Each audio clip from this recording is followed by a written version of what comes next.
Bison படம் பார்க்கும்போது எனக்கு நிறைய இடங்கள்ல சார்பாட்டா பரம்பரை படம் ஞாபகம் வந்துச்சு.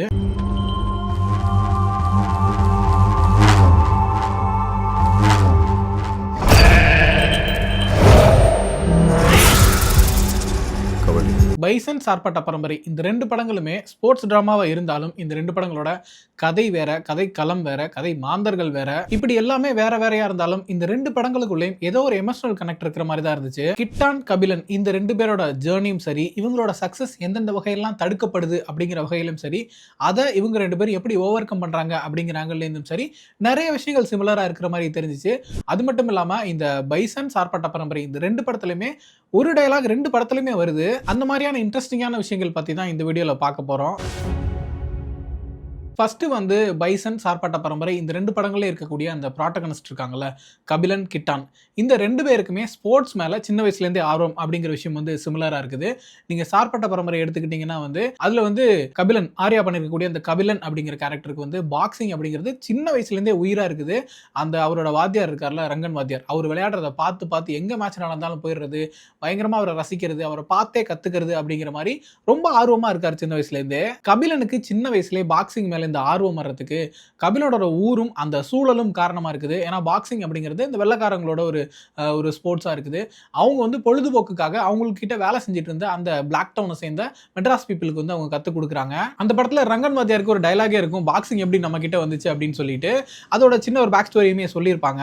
இங்க இருக்கிற நம்ம வெள்ளக்காரங்கிட்ட வேலை செஞ்சப்போ அவன் பொழுதுபோக்கும் அவன் ஊர் சண்டையை கற்றுக்கிட்டான். அதே போல நீங்க பைசனுக்கு வந்தீங்கன்னா இங்க கிட்டான், அவனுக்கு சின்ன வயசுலேருந்தே கபடினா உயிர், பயங்கர ஆர்வமா தீவிரமா கபடி விளையாடக்கூடிய, கபடியை விரும்பக்கூடிய ஒருத்தனா இருக்கிறான். எல்லாமே கபடி தான் அப்படின்னு நினைக்கிற அளவுக்கு கபடின்னு சொல்லிட்டு அவன் உயிர் முழுக்க கபடி தான் இருக்குது. அதுக்கு காரணமாகவும் அவனோட ஊரும் அவன் வளரக்கூடிய அந்த சூழலும் தான் இருக்குது. பசுபதி வந்து இந்த படத்துல ஒரு டைலாக்லேயே சொல்லுவாரு, நம்ம ஊர் பயலுக்கு கபடி நல்லா ஆட வரலனா தான் ஆச்சரியப்படணும் அப்படின்னு சொல்லுவார். அந்த அளவுக்கு இந்த தென் மாவட்டங்கள் வந்து கபடிங்கிறது உயிரோட கலந்த ஒரு விஷயமா இருக்கும். அவ்வளவு தீவிரமா அவ்வளவு ஈடுபாட்டோட எல்லாருமே கபடி விளையாடுவாங்க. ஸோ சின்ன வயசுலேருந்தே அவனுக்கு கபடி அப்படிங்கிறது ரொம்ப பிரியமான ஒரு விளையாட்டா இருக்கு. கபடினா உனக்கு அவ்வளவு பிடிக்குமா என்ன? நம்ம ஊர்ல பிறந்துட்டு கபடி பிடிக்காம எவனாவது இருப்பானா? அடுத்ததா என்னதான் இவங்க இவ்வளவு ஆர்வமா அந்த விளையாட்டின் மேல வந்து இருந்தாலும் அவங்களோட பேரண்ட்ஸ் வந்து இந்த விளையாட்டை அவங்க விளையாடவே கூடாது அப்படிங்கறதுல உறுதியா இருக்கிறாங்க. நீங்க வந்து சார்பாட்டா எடுத்துக்கிட்டீங்கன்னா அதுல அவங்க அம்மா வந்து எவ்வளவு தூரம் வந்து அவன் வந்து பாக்ஸிங் சைடே போயிடக்கூடாது அப்படிங்கறதுல தீவிரமா இருப்பாங்க அப்படின்னு நமக்கு தெரியும். அவன் அவ்வளவு பெரிய வளர்ந்த பையனா இருந்தாலும் அவனை வந்து தெருவில் விட்டு விளக்கமாத்தால அடிக்கிற அளவுக்கு அவன் பாக்ஸிங் பக்கமே போயிடக்கூடாது அப்படிங்கறதுல ரொம்ப உறுதியா இருப்பாங்க. சார்பாட்டால அம்மானா பைசன்ல அப்பா. இதுல வந்து துருவோட அப்பா வரக்கூடிய பசுபதி அவர்கள் வந்து இவன் கபடி பக்கமே போயிடக்கூடாது அப்படிங்கிறதுல பயங்கர உறுதியா இருப்பாரு. 2-3 டைம் சத்தியம்லாம் பண்ண சொல்லிட்டு இருப்பாரு. சத்தியம் பண்ணி இனிமே கபடி விளையாட போக மாட்டேன் சத்தியம் பண்ணு அப்படின்லாம் சொல்லிட்டு அவ்வளவு ஃபோர்ஸ்ஃபுல்லா இருந்துட்டு இருப்பாரு. இதுக்குதான்ல உனக்கு கபடி வேணா ஒரு மண்ணு வேணான்னு தலைபாடா அடிச்சுக்கிட்டேன். வந்த வழியில வம்பு விலை கொடுத்து வாங்கிட்டியாடா. அடுத்ததா இந்த பேரண்ட்ஸோட ரெஸ்ட்ரிக்ஷனுக்கு என்ன காரணம் அப்படின்னு சொல்லி பார்த்தோம்னா ரெண்டுத்துலையுமே கொஞ்சம் சிமிலரான காரணங்கள் தான் இருக்கும். ஃபர்ஸ்ட் சார்பாட்டா பரம்பரையில் பார்க்கலாம். சார்பாட்டால கபிலனோட அப்பாவே வந்து பாக்ஸிங்கில் போயிட்டு ரவுடிசன்ல போயிட்டு அடியாளா மாறி அதுக்கப்புறம் அவரை வெட்டி கொண்டு இருந்திருப்பாங்க. ஏன்னா அந்த காலகட்டத்தில் வந்து பாக்ஸிங்கில் இருக்கவங்களை வந்து ரவுடிசத்துக்கு பயன்படுத்துறது, பொலிட்டீஷியன்ஸ் வந்து அவங்கள வந்து அடியாளா யூஸ் பண்ணிக்கிறது, அந்த மாதிரியான ஒரு சூழல் இருந்துகிட்டு இருந்துச்சு. அந்த அடிப்படையில் பாக்ஸிங்கில் போனால் இந்த மாதிரி வந்து அடிதடி வெட்டு குத்துன்னு போயிட்டு லைஃபே நாசமாயிரும், லைஃபை தொலைச்சிட்டேடா அப்படிங்கிற மாதிரி ஆயிடும் அப்படிங்கிற மாதிரி சொல்லுவாங்க. லைஃபை தொலைச்சிட்டேடான்னு சொல்லும் போது தான் ஞாபகம் வருது, வட சென்னையிலுமே பார்த்தீங்கன்னா நம்ம அன்பு கேரக்டர் இருப்பார்ல தனுஷ், அவருமே வந்து கேரம் விளையாடணும், அதில் ஸ்போர்ட்ஸ்மேன் ஆகி ஜெயிச்சு வேலைக்கு போகணும்னு நினைக்கக்கூடிய ஒருத்தர் தான். அவர் பண்ண ஒரு சின்ன தப்புனால தான் அவருமே லைஃபை தொலைச்சிருவாரு. ஸோ கமிங் பேக் டு பைசனுக்கு வந்தோம்னாலும் அதே மாதிரி பிரச்சனை தான். பசுபதிக்கு அதே பயம் தான் இருக்கும். இவன் கபடிக்குள்ளே போயிட்டான் அப்படின்னு சொல்லி பார்த்தோம்னா வந்து இவன் வந்து உடம்பு முறுக்கு ஏற்றிக்கிட்டு அடிதடி வெட்டு குத்து அப்படின்னு ஏதாவது போயிடுவான். ஏன்னா கபடி விளையாடுறோம் அப்படின்னாலே ஆட்டோமேட்டிக்காக பாடியில் வந்து ஒரு முறுக்கு வந்துடும். அப்புறம் நாலு பேர் கேங்காக போயிட்டு விளையாண்டுட்டு இருப்பாங்க. இந்த ஊர் பக்கத்து ஊர் அடுத்த ஊர் போய் விளையாடுவாங்க. எங்கேயாவது ஒரு பிரச்சனை வரும், எவனாச்சும் கை நீட்டுவான், அடிதடி வெட்டு குத்துன்னு போயிட்டு இவன் லைஃபை தொலைச்சிரும் அப்படிங்கிற ஒரு பயம் அவருக்குள்ள இருக்கும். உதாரணத்துக்கு அந்த பஸ் சீனே எடுத்துப்போமே, ஒரு ஆடு ஒன்றுக்கு போன ஒரு சாதாரண விஷயம் தான், அது எவ்வளோ பெரிய கலவரமாக போய் முடிஞ்சது அப்படிங்கிறத பார்த்தோம். அப்படியான சூழலில் ஒரு பதட்டமான சூழல் தான் இருந்துகிட்டு இருக்குது. அப்படி இருக்கும்போது ஒருத்தன் வந்து கபடிக்கு போகிறேன், உடம்பு முறுக்கிட்டு தெரியுறேன், அடிதடி அப்படின்னு போறான்ற மாதிரி ஆச்சுன்னா சின்ன பிரச்சனை கூட அடிதடியில் இறங்கிடுவான் அப்படிங்கிற ஒரு பயம் தான் பசுபதியோட தான் இருந்துச்சு. அதே போல அந்த பயத்தை பத்தி சொல்லும் போது பசுபதி இன்னொரு ஸ்டோரியுமே சொல்லுவாரு. அதாவது துருவோட அப்பா இருக்கக்கூடிய பசுபதி அவரோட காலத்துல அவருக்கு வந்து கபடினா ஒருத்தர் வந்து ஆதர்சமா இருப்பாரு, எங்களோட ஃபேவரட் அவரு, நாங்க அவரு கபடி விளையாண்டாருன்னா எங்க விளையாண்டாலும் பார்க்க போயிருவோம், அவரை பார்த்து நாங்களாம் கபடி மேல அவ்வளவு ஆர்வமா இருந்தோம் அப்படின்லாம் சொல்லிட்டு இருப்பாரு. அந்த நபருக்கு என்ன ஆயிருக்கு அப்படிங்கிறதா சொல்லுவாரு. ஏன்னா அவர் மீசெல்லாம் பெருசா வச்சுக்கிட்டு கபடி விளையாண்டுட்டு இருந்தாரு, கொஞ்சம் பெரிய ஆளா வளர்ந்து வந்துகிட்டு இருந்தாரு. ஆனா ஒரு நாள் பார்த்தோம்னா அடிச்சு கொண்டிருந்தாங்க. அது மட்டும் மட்டும் இல்ல அவரோட மீசையெல்லாம் பிச்சு இருந்திருந்தாங்க. நீ எல்லாம் மீசை வச்சுட்டு சுத்திரியாடா அப்படிங்கிற மாதிரி. விச் மீன்ஸ் நம்மள ஒருத்தன் வந்து மேல வளர்ந்து பெரிய ஆளா வரான், கொஞ்சம் கெத்தா வரான் அப்படின்னா ஏதோ ஒரு மட்டத்துல வந்து அதை காலி பண்ணிடுவாங்க அப்படிங்கிற பயம் தான் பசுபதியோட தான் இருந்துச்சு. இந்த பசுபதியோட பிளாஷ்பேக்ல வர்றாருல ஒரு கபடி பிளேயர், அவருக்கு ஆதர்சமா இருந்த ஒரு கபடி பிளேயர், அதே மாதிரி தான் இங்க வந்து கபிலனோட அப்பா இருந்திருக்காரு. ஏன்னா அந்த டாடி கேரக்டர் வந்து கபிலன் கிட்ட சொல்லுவாரு, உங்க அப்பா எப்படியாப்பட்ட ஆள் தெரியுமா அப்படின்னு சொல்லிட்டு. இந்த தனிகா பகர் இருக்கான்ல, அவன் வந்து உங்க அப்பா அவன் காலுக்கு கீழே வச்சுக்கணும்னு நினைச்சான், ஆனா உங்க அப்பா வந்து பயங்கரமான ஸ்மார்ட், அதெல்லாம் உடச்சு பிரேக் பண்ணிட்டு வந்து மெட்ராஸே ரூல் பண்ணா என் ஃப்ரெண்டு அப்படிங்கிற மாதிரி சொல்லுவாரு. ஆனா அது பொறுக்க முடியாம தான் அவனை ஆள் வச்சு போட்டுட்டாங்க அப்படிங்கிறதையுமே சொல்லுவாரு. ஸோ இதுல இருந்தே வந்து இந்த ரெண்டு கதைகள்லையுமே ஒரு விஷயம் இருந்துகிட்டு இருக்குது. ஒருத்தன் ஸ்போர்ட்ஸுக்குள்ள போறான், அதுக்குள்ள போயிட்டு ஒரு கெத்தான ஆளா மாறுறான் அப்படின்னா அவனை அடிச்சு காலி பண்ணிடுவாங்க அப்படிங்கிறது தான் இந்த ரெண்டு கேரக்டர்ஸ்குள்ளேயும் இருக்கக்கூடிய ஒரு பயமா இருக்கு. அந்த அடிப்படையில் தான் அடுத்த ஜென்ரேஷனை ஸ்போர்ட்ஸுக்குள்ள அனுப்புறதுக்கு பயப்படுறாங்க அப்படிங்கிற ஒரு விஷயமும் சிமிலரா இருக்கிற மாதிரி இருந்துச்சு. ஸோ இந்த ரெண்டு கேரக்டர்ஸுமே ஸ்போர்ட்ஸ்ல போகணும், கலந்துக்கணும், விளையாடணும் அப்படின்னு ஆசைப்படுறாங்க அப்படின்னா அவங்கள சுத்தி இவ்வளவு பிரச்சனைகள் இருக்குது, இவ்வளவு ஸ்ட்ரகிள்ஸ் இருக்குது. இதுக்கு முன்னாடி போனவங்க எல்லாம் இறந்து போயிருக்காங்க, அவங்க எல்லாம் கொல்லப்பட்டிருக்காங்க அப்படிங்கிற ஒரு அச்சமும் இருக்குது. இதெல்லாம் தாண்டி தான் விளையாட போகணும் அப்படிங்கிற ஒரு சூழல் தான் இருக்குது. இந்த சூழல்ல இவங்க ரெண்டு பேரும் விளையாட போறப்போ இவங்களை என்கரேஜ் பண்ணக்கூடிய ரெண்டு கேரக்டர்ஸ் வராங்க. சார்பட்டால பார்த்தோம்னா அவங்க சார்பட்டா கபிலனோட கோச்சா வரக்கூடிய வாத்தியார் இருக்கார், ரங்கன் வாத்தியார். அதே போல இங்கே நம்ம பைசன்ல பார்த்தோம்னா பிடி சார் வராரு. இந்த ரெண்டு கேரக்டர்ஸுமே அந்த ரெண்டு படங்களையும் ஒரே டயலாக் பேசுறாங்க. நான் ஆல்ரெடி சொல்லியிருந்தேன்ல ஃபர்ஸ்ட் பேசும்போது, அந்த டயலாக் வந்து இப்போ உங்களுக்கு கேட்கும்போது அவங்களுக்கு ரீகால் பண்ண முடியும்னு நினைக்கிறேன். சார்பட்டால வந்து வாத்தியார், ரங்கன் வாத்தியார் சொல்லுவார், அவங்க அம்மா வந்து ஃபர்ஸ்ட் டைம் அந்த சின்ன பையனா இருக்கும்போது அடிச்சு விரட்ட வரும்போது அவர் சொல்லுவார், ஏமா ஒருத்தர் பாக்ஸிங்ல போயிட்டு ரவுடியா போயிட்டேன்னா எல்லாரும் அப்படியே போயிடுவாங்க, அதெல்லாம் இவன் நல்லா விளையாடுவான் அப்படிங்கிற மாதிரி சொல்லுவார்.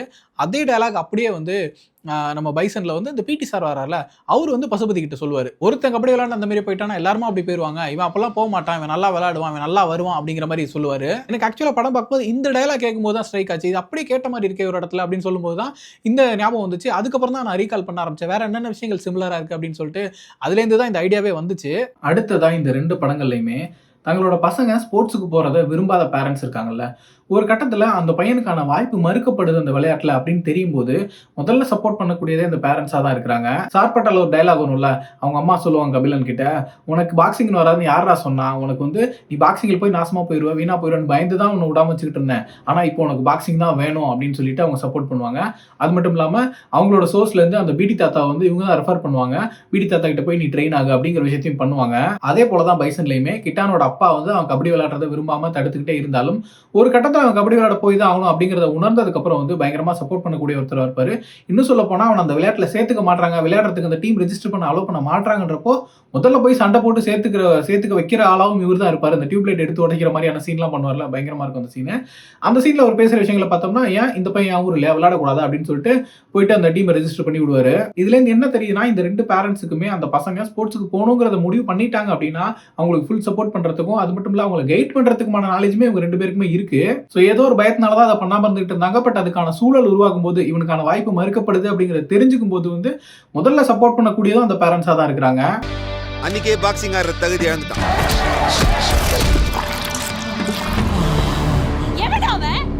பாக்ஸிங் பண்ணக்கூடாதுன்னு சொன்னவன் பாக்ஸிங்னா என்ன உங்க அப்பா மட்டும் சொத்தா? ஸோ ஏதோ ஒரு பயத்தினால தான் அதை பண்ணாம இருந்துகிட்டு இருந்தாங்க. பட் அதுக்கான சூழல் உருவாகும் போது இவனுக்கான வாய்ப்பு மறுக்கப்படுது அப்படிங்கிறத தெரிஞ்சுக்கும் போது வந்து முதல்ல சப்போர்ட் பண்ணக்கூடியதும் அந்த பேரண்ட்ஸா தான் இருக்கிறாங்க.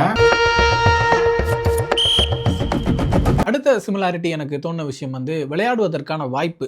கபிலனா இருக்கட்டும், கிட்டானா இருக்கட்டும், ரெண்டு பேருமே வந்து ஹைலி ஸ்கில்டு, ரொம்ப திறமையான ஒரு வீரர்கள் தான். அவங்க வந்து ஜெயிக்கிறலாம் பிரச்சனையே இல்லை, அவங்க வந்து விளையாட விட்டிங்கனாவே அவங்க ரொம்ப ஈஸியாக ஜெயிச்சிருவாங்க. அந்த அளவுக்கு திறமையான விளையாட்டு வீரர்களாக தான் ரெண்டு பேருமே இருக்கிறாங்க. இங்கே பிரச்சனை என்னவா இருக்குது அப்படிங்கிறதுனா, அவங்களை விளையாட விடுறதுல தான் வந்து அந்த பிரச்சனை இருக்குது. அந்த வாய்ப்பு அவங்களுக்கு எப்போ கொடுக்கப்படுதா இல்லையா, எதன் மூலமாக நிராகரிக்கப்படுது அப்படிங்கிறது தான் வந்து அடிப்படை பிரச்சனையாக இருக்குது. மற்றபடி அவங்க விளையாண்டு ஜெயிக்கிறதெல்லாம் பிரச்சனையாக இல்லை, விளையாட விட்டுட்டாலே அவன் ஜெயிச்சிருவான். அதனால தான் நீங்கள் வந்து பார்த்தீங்கன்னா அந்த ரெண்டு படங்கள்லையுமே வந்து பொதுவாக ஸ்போர்ட்ஸ் படங்கள்ல இருக்கும்ல ஒரு சீக்வன்ஸ், ஒன்றுமே தெரியாத ஒருத்தன் படிப்படியாக கொஞ்சம் கொஞ்சமாக கற்றுக்கிட்டு வந்து ட்ரெயின் ஆகிறான் அப்படிங்கிறது, அந்த சீக்வன்ஸே வேற மாதிரி தான் இருக்கும். எனக்கு எல்லாமே தெரிஞ்ச ஒரு ரெண்டு பிளேயர்ஸாக தான் ரெண்டு பேருமே இருப்பாங்க. மற்றபடி அதை முறையாக கற்றுக்கிற ஒரு ப்ராசஸ் மட்டும் தான் இருந்துட்டு இருக்கும். அது எதனால் அப்படின்னு சொல்லி பார்த்தோம்னா, பாக்ஸிங்காக இருக்கட்டும், கபடியாக இருக்கட்டும், ரெண்டுமே வந்து அந்த உடல் வலிமை சார்ந்த ஒரு விளையாட்டாக இருக்குது. அதை தாண்டி ஸ்கில்ஸும் தேவைப்படுது. பட் இவங்க ரெண்டு பேருமே, கிட்டான் கபிலன் ரெண்டு பேருமே வந்து உழைக்கும் வர்க்கத்தை சேர்ந்தவங்க, உழைக்கும் மக்கள். இந்த உழைச்சி வந்து உடம்பு முறுக்கேறி போயிருக்குன்னு சொல்லுவாங்கல்ல, அப்படி அவங்க உடல் உறுதி அப்படிங்கிறது அவங்களோட அந்த இயல்புலேயே வந்து ரொம்ப ஸ்ட்ராங்கா இருக்கு அப்படிங்கிற காரணத்தினாலையும் சரி, அது மட்டும் இல்லாம அந்த விளையாட்டின் மேல் கொண்டிருக்க ஈடுபாடு இருக்குல்ல, அதன் அடிப்படையிலும் சரி இவங்க வந்து ரொம்ப ஹைலி ஸ்கில்டா இருக்காங்க அப்படிங்கறத அந்த படங்கள்ல காட்டியிருக்காங்க. ஸோ பிரச்சனை என்ன அப்படின்னு சொல்லி பார்த்தோம்னா, இவங்க விளையாட விடுறதுல தான் பிரச்சனை இருக்குது. இப்போ நீங்க கபிலனே எடுத்துக்கிறீங்களேன், அவனை விளையாட விட்டுட்டீங்கன்னா அவன் வந்து டான்சிங் ரோஸா இருக்கட்டும், வேம்பிலியா இருக்கட்டும், ரொம்ப அசால்ட்டா அடிச்சு போட்டு ஈஸியா ஜெயிச்சிருவான். ஆனா அவன் அந்த இடத்துல விளையாட விடுறதுக்கான பிரச்சனை இருக்குல்ல, அதை சுத்தி தான் அந்த படமே நகர்ந்துகிட்டு இருக்கும். நீ யோசிச்சு பார்த்தா சார்பட்டாவோட பிரச்சனையை வந்து கபிலன் வந்து வேம்புலியை ஜெயிக்கிறதெல்லாம் கிடையாது. கபிலன் அந்த மேடையில ஏற்றி விளையாட விடுறது தான் பிரச்சனையா இருக்கும். கடைசி வரைக்கும் அவனை விளையாட விடுறதை நோக்கி தான் அந்த படம் போயிட்டே இருக்கும். ஃபர்ஸ்ட் முதல்ல அவன் வந்து மேட்ச் பார்க்க வரும்போது நீலாங்க நிக்கிற ஓடுற அப்படின்னு சொல்லி விரட்டுவாங்க. அதுக்கப்புறம் ஒரு முக்கியமான பிரச்சனை வரும்போது வேற ஒரு ஆளை இறக்கலாம் அப்படின்னு சொல்லும்போது கலையரசனே அதை ஏத்துக்க மாட்டாப்ல. அவரே கோலத்தனமா நைட்ல வந்து ஆட்கள்லாம் கூட்டிட்டு வந்து அடிக்கலாம் வந்துருப்பாப்ல. அதுக்கப்புறம் ராமன் அந்த கேரக்டருக்குமே கபிலன் விளையாடுறதை ஏத்துக்கிறது கொஞ்சம் கூட மனசே இருக்காது. பட் அவனுமே ஒரு கட்டத்தில் வந்து அவனை அடிச்சு ஜெயிக்கணுங்கிற எண்ணத்துல மட்டும் தான் இருப்பான். பட் ராமனோட மாமா வரக்கூடிய அந்த தனிகாங்கிற ஒரு கேரக்டர் இருக்கும். அந்த கேரக்டர் கபிலனை பார்க்கவே பிடிக்காது. இவெல்லாம் வந்துட்டான் பாரு அப்படிங்கிற மாதிரியான ஒரு எரிச்சலோட அருவருப்போட தான் அந்த கேரக்டர் பார்த்துக்கிட்டு இருப்பாரு. நீ இங்க வேடிக்கை பார்த்து வந்துக்கிறேன் போ. இங்க வந்து பேசவே கூடாது.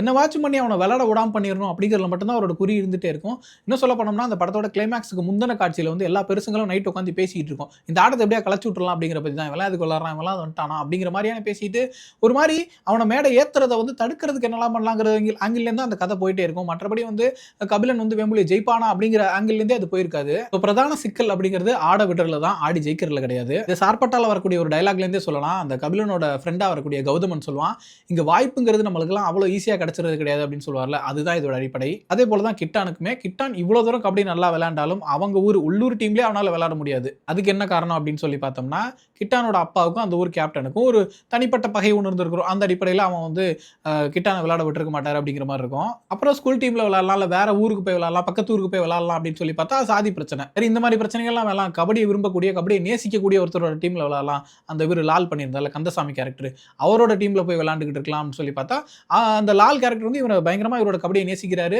கிட்ட அப்படியே வளர்ந்துடணும்னு எதிர்பார்க்கறாரு, ஆசைப்படுறாரு. அப்படியான ஒரு டீம்ல தான் போய் விளையாடுறான். ஆனா அங்க போய் விளையாண்டோம்னா துரோகி பட்டம், அவன் டீம்ல போய் விளையாண்டுட்டியாடான்னு சொல்லிட்டு உள்ளூர்காரங்களே இவனை துரோகியா பாக்குறாங்க. சரி, அதையெல்லாம் கடந்து state match, national match, international match வரைக்கும் போயாச்சு. போனோம்னா எல்லா இடத்துலயும் ஏதோ ஒரு தடை இருந்துகிட்டு தான் இருக்குது. சாதி, மதம், மொழி, இனம் அப்படின்னு சொல்லிட்டு ஏதோ ஒரு வகையில வந்து அவனை வந்து விலக்கி வைக்க தான் பார்த்துக்கிட்டு இருக்காங்க. உள்ளூர்ல அந்த ஒரு தனி மனித பகையில் ஆரம்பிச்சு கடைசியில் இன்டர்நேஷனல் மேட்ச்ல போயிட்டு பக்கத்து நாட்டு தேசத்தோட பகை வரைக்குமே வந்து கிட்டான விளையாட விடுறதை தடுக்கிறதுல தான் வந்து இந்த விஷயங்கள் இருந்துகிட்டு இருக்கு நம்ம பார்க்குறோம். மற்றபடி அவனை விளையாட விட்டுட்டா ரொம்ப ஈஸியா நல்லா விளையாட எல்லாரும் ஜெயிச்சிருவாங்கிற அளவுக்கு ஹைலி ஸ்கில்டான ஒரு ஹைலி டேலண்டடான ஒரு பிளேயரா தான் இருக்கான். அடுத்தது ஃபைனலா விக்டரி. இவங்களோட வெற்றி, கபிலனா இருக்கட்டும் கிட்டானா இருக்கட்டும், இவங்களோட வெற்றி வந்து யாருக்கானதா இருக்கு அப்படிங்கறத பத்தி பார்த்தோம்னா, நம்ம பைசன்ல வந்து அவனை விளையாட விடும்போது அந்த டீமோட கேப்டன் சொல்லுவாரு, இப்போ நீங்க வந்து பாகிஸ்தான் தோக்கணும்னு விளையாடுறீங்க, நான் வந்து இந்தியா ஜெயிக்கணும்னு விளையாடுறேன். பட் இவனுக்கு வந்து இந்த பாகிஸ்தான் தோக்கணும், இந்தியா ஜெயிக்கணும், நாடு ஜெயிக்கணும், அது இது எதுவுமே கிடையாது. அவன் ஒரு ஊர்லேருந்து கிளம்பி வந்து எத்தனையோ போராட்டங்களுக்கு நடுவில் அங்கே வந்திருக்கான். இங்கே வந்து அவன் ஜெயிக்கணும், அவன் ஊருக்காக ஜெயிக்கணும், அவன் இவ்வளோ தடைகளை கடந்து வந்திருக்கான், அதுக்காகவே ஜெயிக்கணும் அப்படிங்கிற விஷயத்த சொல்லுவாரு. அந்த அடிப்படையில் கிட்டானோட வெற்றி எவ்வளோ முக்கியமானதா இருக்கு அப்படிங்கிறத சொல்லியிருப்பாங்க. அதே போல நீங்க சார்பட்டா பரம்பரை கபிலன் பார்த்தீங்கன்னா ஃபர்ஸ்ட் வந்து அவர் எதுக்கு எடுத்தாலும் பரம்பரை தான், பரம்பரை ஜெயிக்கணும் தான் உயிரை விட்டுக்கிட்டு இருப்பாரு. அதுக்கப்புறம் வந்து வாத்தியாருக்கா என்ன வேணா பண்ணலாம், வாத்தியாருக்காகவே ஜெயிக்கணும், வாத்தியார் மானத்தை காப்பாற்றணும் அப்படிங்கிற விஷயத்துல இருந்துட்டு இருப்பாரு. அதுக்கப்புறம் அவர் லைஃப்ல என்னென்னமோ நடந்துடும், அடிபட்டு மிதிப்பட்டு லைஃபே நாசமா போய் குடியில் அடிமையாகி அதுக்கப்புறம் மீண்டு வந்து கடைசியா ஜெயிக்கும் போது யாருக்காக ஜெயிக்கணும் அப்படின்னு சொல்லி பார்த்தோம்னா தனக்காக ஜெயிக்கணும். தன்னே நம்பி தன்னோட வெற்றிக்காக காத்திருக்கக்கூடிய நம்ம ஊருக்காக ஜெயிக்கணும், நம்ம ஜனங்களுக்காக ஜெயிக்கணும், நம்மளோட வெற்றி யாராலையும் புறக்கணிக்க முடியாததா இருக்கணும் அப்படிங்கிற அடிப்படையில் நகரும்போது தான் அவர் அந்த உண்மையான வெற்றி அடைவாரு. இப்படி கபிலன் கிட்டான் ரெண்டு பேரோட அந்த வெற்றியுமே வந்து ரொம்ப மீனிங்ஃபுல்லான ஒரு விஷயமா இருக்கிறது நம்ம பார்த்தோம். ஸோ அவ்வளோதான் நினைக்கிறேன். நம்ம சார்பட்டா பரம்பரை, பைசன் ரெண்டு படங்களையும் இருந்த சிமிலரான விஷயங்கள் இந்த படம் பார்க்கும்போது அதுலேருந்து ஞாபகம் வந்த விஷயங்கள் அப்படின்னு சொல்லிட்டு ஒரு சினிமாவா ரெண்டுத்தையும் கொஞ்சம் வந்து என்ஜாய் பண்ணி பேசலாம் அப்படிங்கிறதுக்காக தான் இந்த வீடியோ பண்ணியிருந்தோம். அண்ட் ஃபைனலாக ஒரு மீமோட முடிச்சுக்கலாம்னு நினைக்கிறேன். இப்போ நீங்கள் பார்க்கக்கூடிய இந்த மீம் பார்க்கும்போது எனக்கு பயங்கர எமோஷனலாக இருந்துச்சு. ஸோ ரஞ்சித் அவர்களை வாத்தியாராகவும் மாரி செல்வராஜை கபிலனாகவும் பார்க்கும்போது அது அப்படியே ஒரு மாதிரி ரிவர்ஸ் ஆன மாதிரி தெரிஞ்சிச்சு. ரஞ்சித் வந்து ஒரு கபிலனா நின்று சார்பட்டாவை ஜெயிச்சாரு, அதுக்கப்புறம் ஒரு வாத்தியாரா மாரி செல்வராஜை வந்து பைசன்ல ஜெயிக்க வச்சிருக்காரு அப்படிங்கிற மாதிரி தோணுச்சு. மற்றபடி இந்த ரெண்டு படங்களையும் கம்பேர் பண்ணணும், இது மேல இது கீழே சொல்லணுங்கிற எண்ணம்லாம் கிடையாது. நீங்க இந்த ரெண்டு படங்கள் பத்தி என்ன நினைக்கிறீங்க, இந்த சிமிலாரிட்டிஸ் பத்தியும் சரி, இந்த வீடியோ கண்டென்ட் பத்தியும் நீங்க என்ன நினைக்கிறீங்க அப்படிங்கிறத கமெண்ட்ல சொல்லுங்க.